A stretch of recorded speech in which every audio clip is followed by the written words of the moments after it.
राज्यों के नीति निर्देशक तत्व, directive principles of state policy. राज्यों के नीति निर्देशक सिद्धांतों के भारतीय संविधान में शामिल किए जाने का क्या उद्देश्य है? उत्तर, सामाजिक और आर्थिक लोकतंत्र को स्थापित करना। कल्याणकारी राज्यों की संकल्पना की समावेश संविधान के किस भाग में किया गया है?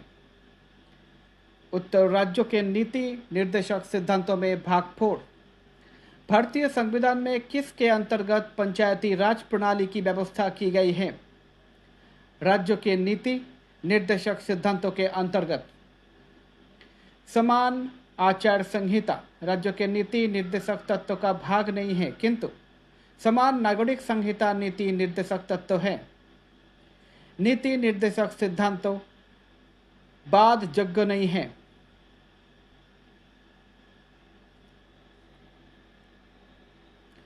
संविधान के किस अनुच्छेद में औद्योगिक के प्रबंधन में कर्मकारों की भागीदारी का प्रावधान किया गया है? अनुच्छेद 43 क।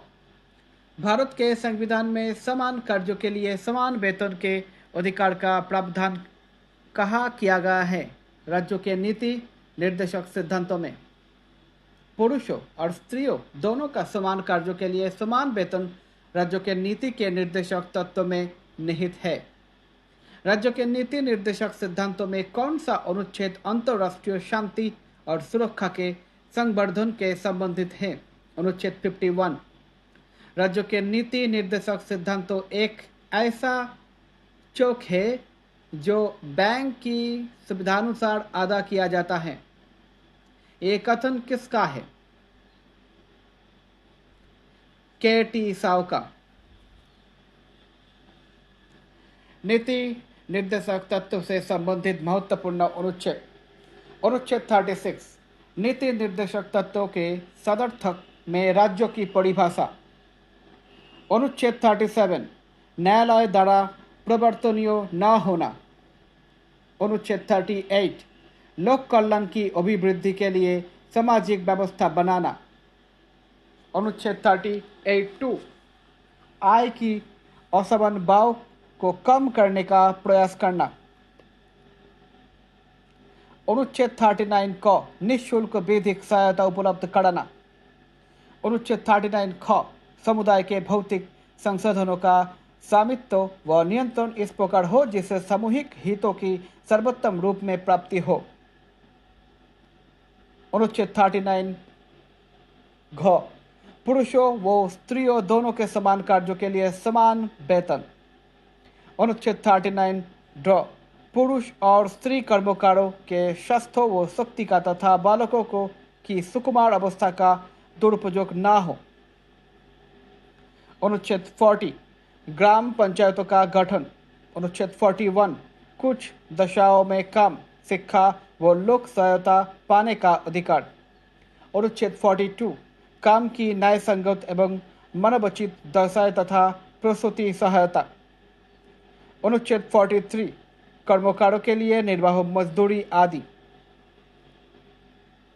अनुच्छेद 43 क उद्योगों के प्रबंधन में कर्मकारों का भाग लेना। अनुच्छेद 43 ख सरकारी समितियां के शैक्षिक गठन, स्वायत्त संचालन, लोकतांत्रिक नियंत्रण तथा व्यावसायिक प्रबंधन को बढ़ावा देना। अनुच्छेद 44 सभी नागरिकों के लिए एक समान नागरिक संहिता।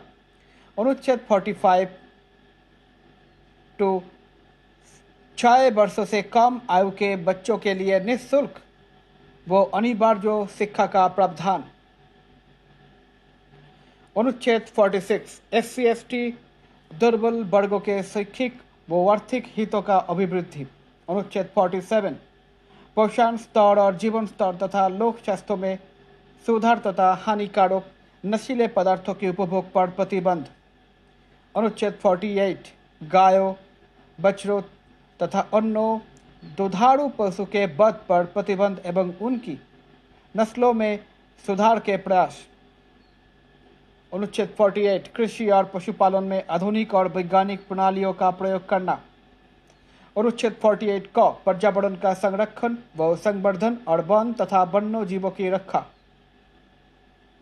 अनुच्छेद 49 राष्ट्रीय महत्व के कलात्मक या ऐतिहासिक अभिरुचि वाले स्मारकों या स्थानों या वस्तुओं का संरक्षण करना। अनुच्छेद 50 कार्यपालिका से न्यायपालिका का पृथककरण। अनुच्छेद 51 अंतर्राष्ट्रीय शांति और सुरक्षा की अभिव्यक्ति। मूल अधिकार कानूनी रूप से मान्य है, जबकि नीति निर्देशक तत्व नैतिक एवं राजनीतिक मान्यता प्राप्त है।